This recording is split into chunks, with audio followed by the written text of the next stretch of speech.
What's it like to do a road trip in a Tesla? A lot of people wonder what it's like to do a road trip in a Tesla. And as a Tesla owner, I did too, so I decided to find out. I have a base rear-wheel drive Tesla 3. Right now, at 100% charge, it has a range of about 225 miles. However, it is important to note that those 225 miles would be under ideal conditions. Since the car is an EV, it doesn't have an alternator to charge the battery as it cruises down the road. So if you're running AC, heat, radio, whatever, you're using battery power. Additionally, like any vehicle, the faster you go, the more resistance your car experiences, which lowers its mileage. Some data says that your mileage can be 50 to 65% worse at 80 miles per hour than 30 miles per hour.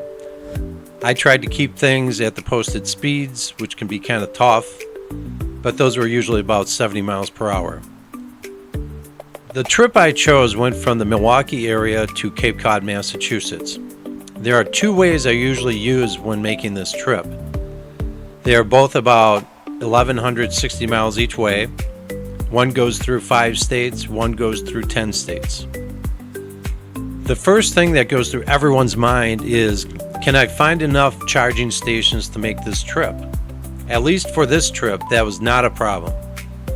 A really nice function that Teslas have is the ability for it to map out your route and advise you when and where and for how long to charge your car.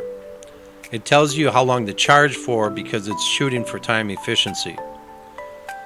When my Tesla was charging at these stations, I noticed that if the charge was under 50%, I could be getting a charge rate of about 800 miles per hour. However, when it was just over 50%, it would be more like 600 miles per hour. At 60%, it was closer to 300 miles per hour. At 70%, it dropped to about 180 miles per hour. And above 90%, it was like 150 miles per hour. At 150 miles per hour, that's only 2.5 miles for every minute charged. So, if you're sitting watching the car charge, it's not worth your time.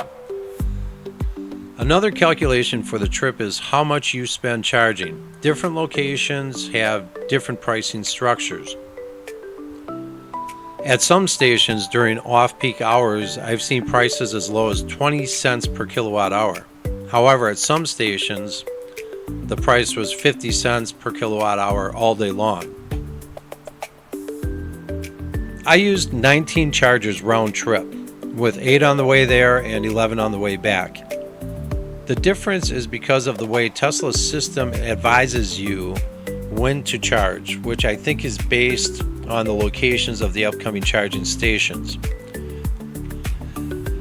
It seemed like the chargers in New York State, Pennsylvania, Connecticut, and Massachusetts had higher energy rates. I noticed one in New York State that seemed quite high. That was the only non-Tesla charger that I used. The total cost of the charging during the road trip was about $200.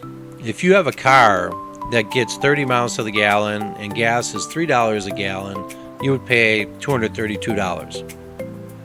At the time of making this video, gas is closer to $3.90 at the gas stations along the route, but I'm guessing that price will be going down. Ohio seemed to be the most Tesla-friendly state. Most of the waysides/plazas had a bank of charging stations, and the rates were among the best that I experienced. New York State had third-party chargers at many of its waysides. Another expense that I should mention is the tolls. While that doesn't necessarily relate to the EV aspect of this video, it could impact the person's decision on which route to take. On the way to the destination, I spent a lot of time on the New York State Thruway. This is a toll road. On the way back, I spent a lot of time on I-80 in Pennsylvania, which is not a toll road. The outbound route cost $72.55 in tolls, and the trip back cost $46.91 for a total of $119.46 in tolls. The Chicago Skyway was the most expensive per mile road. That road is about 7.8 miles long and has a toll of $8.10. The Skyway is a privately owned road and was the first existing toll road in the United States to be privatized. As an aside, an Australian company currently owns 2/3 of it, and the Ontario Teachers Pension Plan owns 1/3 of it. I hope this video can be helpful for you to understand some of the details involved with doing a road trip in an EV, and in particular a Tesla.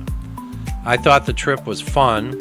Despite taking a little longer than the gas car trips I've done in the past, the car is so nice to drive that it makes up for it. Additionally, a new type of battery that will totally change EV logistics is planned for release in the next couple of years.